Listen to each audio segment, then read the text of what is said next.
E aí, já tá com fome? Esse é um horário que as pessoas costumam, às vezes, estar com fominha, né? Ah, o que eu vou comer? Um lanche? Eu vou esperar para jantar mais tarde? Eu vou fazer um jejum intermitente até amanhã? O que eu vou fazer? Muitas pessoas têm muitas dúvidas sobre esse assunto. Será que eu estou realmente com fome? Ou eu relaciono a minha vontade de comer com alguma emoção que eu estou sentindo? Ou a gente tem aquele hábito assim, eu vou sentar na frente da televisão para assistir um programa, para assistir o Sempre Feliz, ou assistir um filminho, tem que ter uma pipoca. A gente relaciona a comida com sentimentos. E como saber, então, se o que eu estou sentindo é fome de verdade, é uma vontadezinha de mastigar alguma coisa, ou é uma fome psicológica? Quem vai responder tudo isso para a gente agora é a nutricionista Débora Querubino, essa moça linda que está aqui com a gente hoje. Obrigada, tudo bem, Débora? Márcia. Saudade, quanto tempo, pois né? Pois é, 4 anos já, o tempo voa. Voa, já está com o príncipe de 4 anos. Veio grávida a última vez aqui, gente. E os 2 anos de pandemia que a gente ficou assim, né? Parece que voaram. Exatamente, Márcia.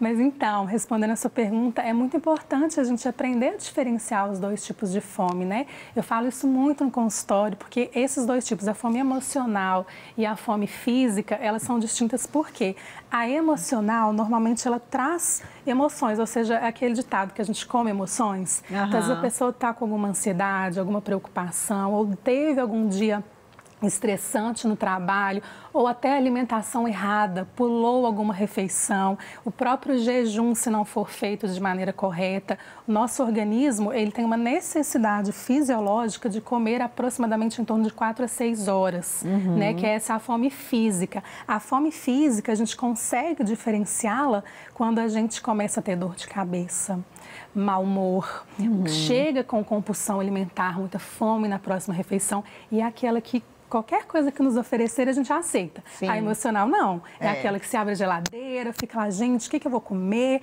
Ou, tipo, eu quero aquele brigadeiro, aquele bombom. Então, quando a gente aprende a diferenciar isso, a gente, consegue identificar.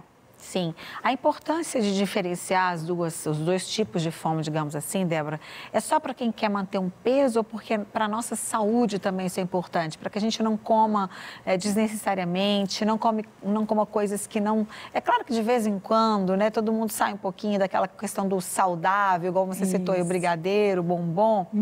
Mas se a gente souber diferenciar essas 2 fomes, a gente vai ter uma qualidade alimentar melhor e vai, consequentemente, ter mais saúde? Com certeza, não só para quem está no processo aí de perda de peso, mas principalmente de reeducação alimentar. Porque quando a gente aprende a alimentar corretamente, a gente identificando isso, a gente não desconta em alimentos errados. Igual, por exemplo, quando a gente está com muita fome emocional, o primeiro alimento que a gente tende a querer procurar são os riquíssimos em açúcares. Por quê?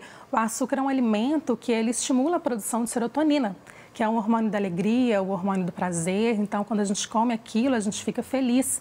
E, em contrapartida, o nosso organismo, para queimar, para dar conta de toda aquela glicose que está na corrente sanguínea, ele produz muita insulina. Então, a gente tem um pico de hiperinsulinemia, que faz com que esse açúcar seja degradado muito rápido. Então, tem aquela fome rebote.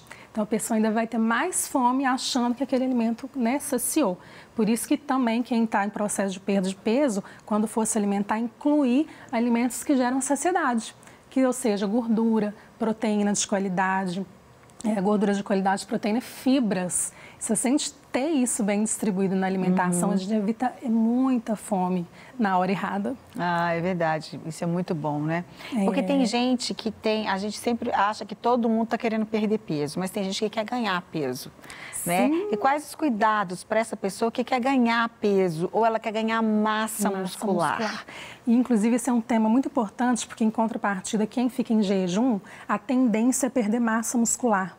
Que nosso organismo, depois de 4, 6 horas, quando a gente não alimenta, após 8 horas de jejum, o nosso corpo ele já busca outras fontes de energia alternativa, né? Então, a gente perde massa muscular, ou seja, são depletados estoques de glicogênio no fígado, depois no músculo. Então, quem quer ganhar massa muscular, a gente orienta o quê? Para ele estar sempre em anabolismo muscular. Então, às vezes as pessoas têm que comer de 2 a cada 3 horas. Fisiculturistas, esse pessoal, para manter aquele aporte, porque o músculo é o nosso tecido que mais gera queima de energia, que mais acelera o metabolismo. Então, daí a importância da alimentação deles, respeitar horários e também ser rica em todos os macronutrientes, carboidrato, proteínas e gorduras.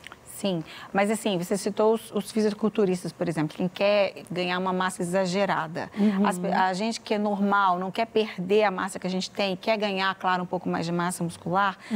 Fazendo um parênteses aqui, na importância, aqui também é minha área, né? A importância da massa muscular, gente, principalmente depois do Zenta aí, porque o músculo ele protege os ossos, não é isso? Exatamente. Ele sustenta os ossos. Então, para que você não tenha osteoporose mais tarde, quando você estiver mais, né, mais avançando a idade, depois dos 40, tudo começa, lógico, a gente começa a perder naturalmente um monte de coisa, né? Os hormônios, eles caem, os cabelos, né, ficam mais fracos. Então, a gente tem que cuidar de uma forma geral. E a musculatura é muito importante. Por isso que tem gente que fala assim, eu faço caminhada, tudo é importante, mas a musculação é muito importante, Nossa, né? demais. O que ganha músculo é estímulo.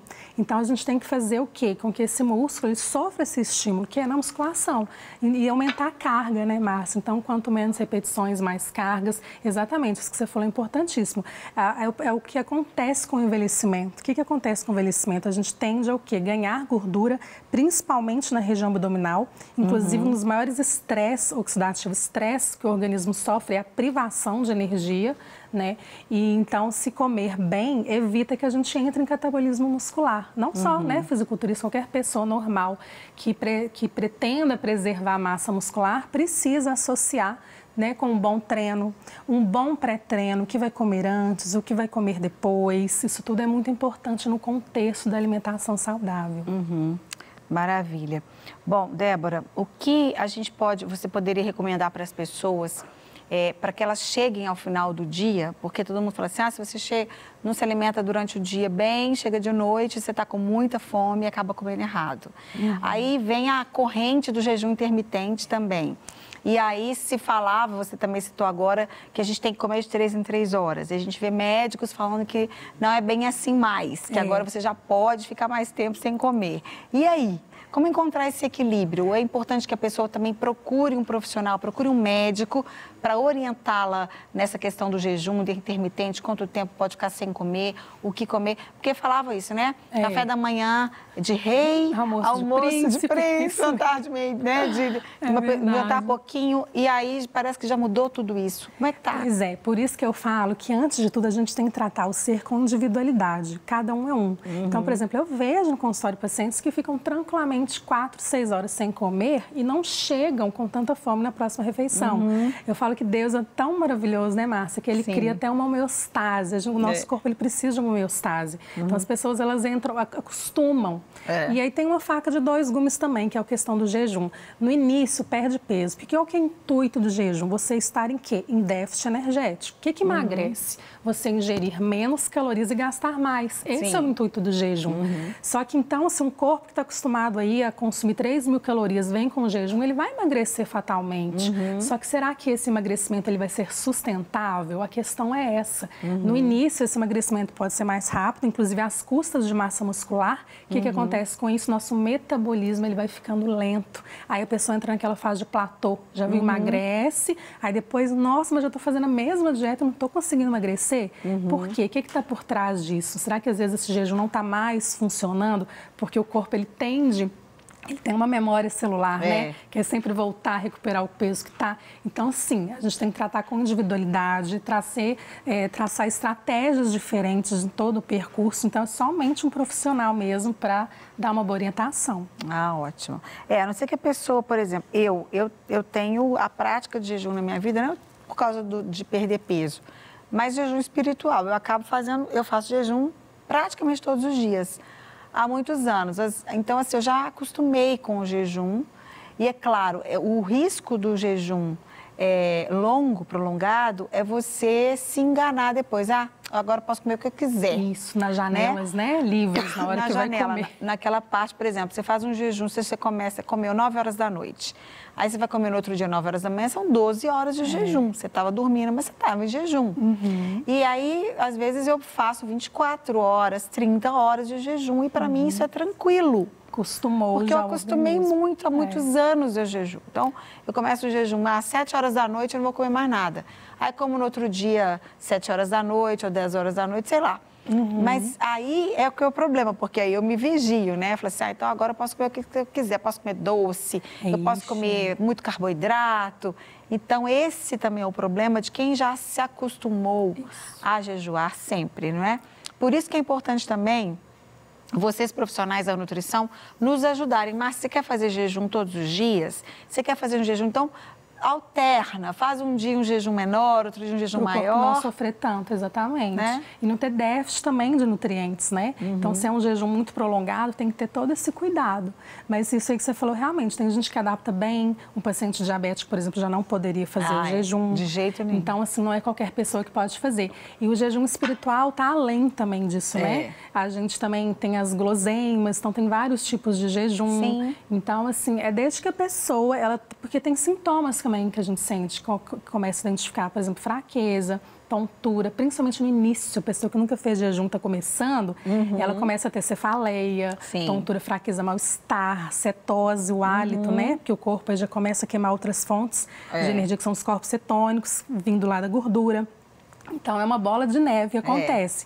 Mas aí tem o limite também, né? Então, assim, o ser humano, ele não consegue ficar... Não tem um estudo ainda que comprove quanto tempo um ser humano aguenta ficar sem comer. Isso é sugestivo. Tem até pessoal que fala muito assim, tipo, o máximo são 3 minutos sem respirar, 3 a 4 dias sem água e 3 semanas sem comer. Isso seria sugestivo, que era o limite de conseguir sobrevida. Porque sem água a gente não vive, né? Comida ainda vive mais. Sim. Tendo água e ar, sim. Mas aí a pessoa pode, né? Vai entrar em um estado até cadavélico, a pessoa que fica 3 semanas, que vai perder muito músculo e tal. Mas verdade. É o equilíbrio, tudo na vida, né, Márcia? Eu também acho. Eu tenho a cabeça muito aberta, sabe? Não é porque funcionou para um, não vai funcionar para outro. Vamos ver o que funciona para a melhor pessoa.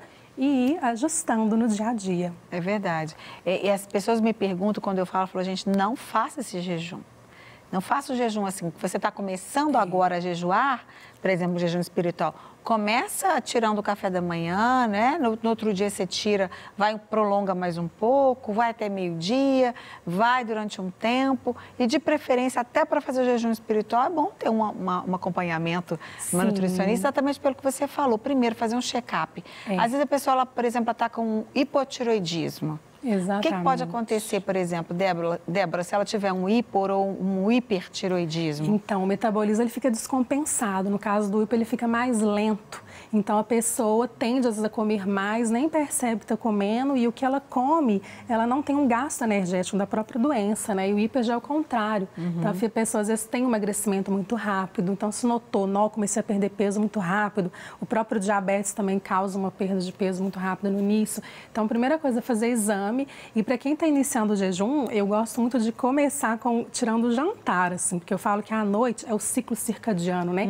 À noite, nosso metabolismo está naturalmente mais lento, então não tem tanta necessidade de comer carboidrato, coisas que me dão energia, se eu não vou gastar. Então, normalmente 6 horas da tarde, depois inicia, mas aí com acompanhamento, vê se nesse dia a pessoa vai ter algum treino também, porque a gente não orienta a treinar muito tempo, nem em jejum, porque você vai perder massa muscular. Então, é bem individualizado mesmo, né, Márcia? Com certeza. Mas tem os benefícios, igual você falou, ainda mais espiritual. Fala espiritual, né? É bom demais, né, gente? A gente pode até falar mais sobre isso depois, sobre o jejum espiritual, né? Posso até falar, provavelmente, falar no final do programa, no momento da minha palavra. A gente está falando aqui sobre, se você chegou agora, né, Débora Querubino, que é nutricionista, a gente está falando sobre a fome psicológica, a fome física, né? Ou seja, a fome realmente que a gente está sentindo porque a gente não comeu. E pode acontecer, Débora, da pessoa, ela está com outros problemas físicos, né, de saúde mesmo, e ela come muito, ou ela come até alguma coisa que seja saudável, funcional, mas ela continua sentindo fome? Então, é muito essa questão do comer errado. A gente brinca. Você tem lombriga, mas tem verme nessa barriga, porque come tudo que vem na frente e nunca está satisfeito. É o comer alimentos de alto índice glicêmico, por exemplo. Por isso que a gente fala que a alimentação tem que ser equilibrada. Porque tem gente que come só, tipo, por um exemplo, café da manhã, pão branco com uma manteiguinha, aquele famoso café com açúcar. Gente, isso não sustenta nada, isso são alimentos de altíssimo índice glicêmico. Você vai estar com muita fome na hora do almoço, entende?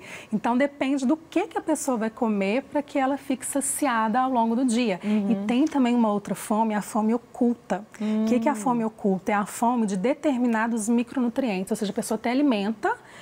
Isso acontece muito no pessoal de, às vezes, uma classe baixa, né, de renda muito baixa, que não tem acesso, às vezes, a tantos alimentos saudáveis e fica muito ali no pão branco, na farinha, no macarrão, às vezes não come uma proteína boa de alto valor biológico, não tem muito acesso a frutas, verduras, vitaminas e sais minerais. A fome oculta é essa, é a fome de micronutrientes, que aí pode gerar uma anemia, entendeu?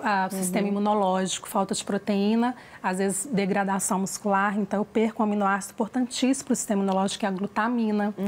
Então, assim, é complicado, mas essa fome que você fica ao longo do dia, ela está muito relacionada ao tipo de alimentação. Então, normalmente a gente classifica como alimentos de alto índice glicêmico, que dão fome, que é aquela coisa do pâncreas lá tem que produzir insulina, cai glicose, a fome fica rebote. Você falou aquela hora, você citou isso, né? Então tá bom, Débora, obrigada por enquanto.